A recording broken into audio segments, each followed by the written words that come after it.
The Wright brothers solved many problems before they first flew here on a windy December day in 1903. Thanks to their glider experiments, the Wrights knew they could control an aircraft and sustain flight, but they lacked a power source strong enough to propel the aircraft and light enough to carry into the air. The motor that solved that last problem lifted the idea of sustained, controlled, and powered heavier-than-air flight from a dream to a reality. The Wright brothers could not foresee all the effects of the transformation set in motion by their little engine. Neither could those who conducted the early experiments with the jet engine. Today, no one can foresee all the effects of the next generation air transportation system, a complete rethinking of air transport as it moves to satellite-based operations. But if that first engine gives us a hint, next gen will be powerful, and the benefits will take us to places we've never been before.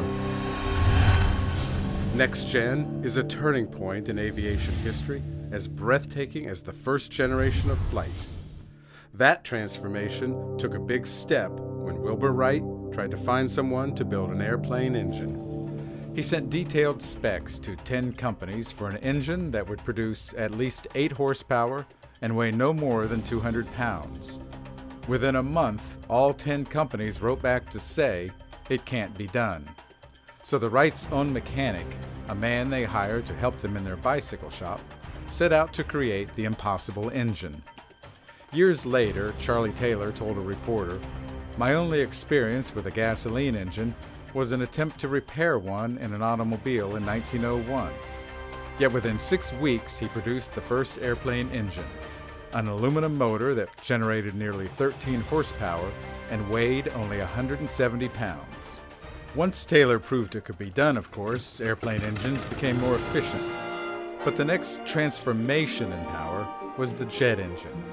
Many of us date this engine to the airliners of the 1950s. However, significant research into jet propulsion was already underway by the 1920s.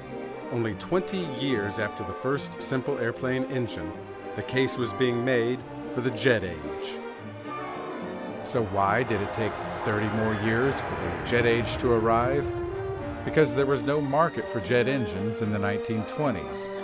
In 1923, in fact, the U.S. National Bureau of Standards reported, "There does not appear to be at present any prospect whatever that jet propulsion of the sort here considered will ever be of practical value, even for military purposes." But when the German Me-262 Messerschmitt began high-speed attacks near the end of World War II, Americans saw the potential of the jet engine.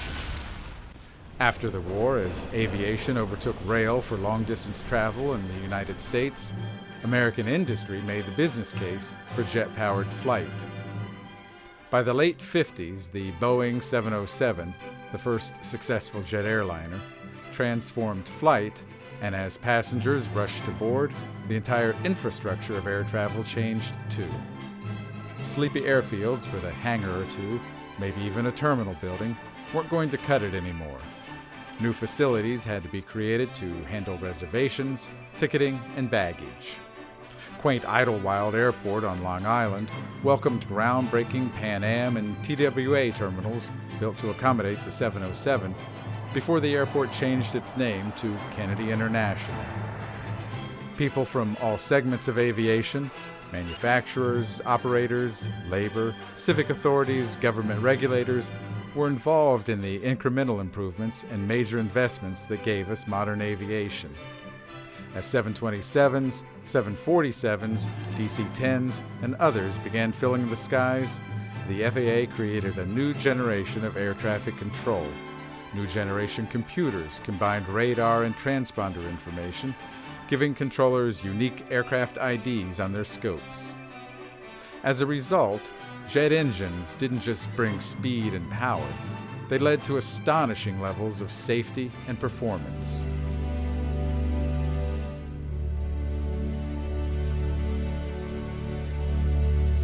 Next Gen is shaping up like the jet age, a transformation with amazing potential. It promises to make air transport safer and more reliable, improve the capacity of the airspace system, and reduce aviation's impact on the environment. Next Gen could even lead to old ideas finding new value. Remember, the early jet engine took decades to be truly practical. Although we have many steps to take and major investments to make, we're ready now for next gen because so many steps have already been taken. The Wrights noted in 1903 that the Taylor engine was capable of putting out 136 pounds of thrust. Today, there's an engine for the Boeing 777 that puts out 110,000 pounds of thrust. Next gen begins in a world unimaginable to the Wright brothers. It points to a world unimaginable to us.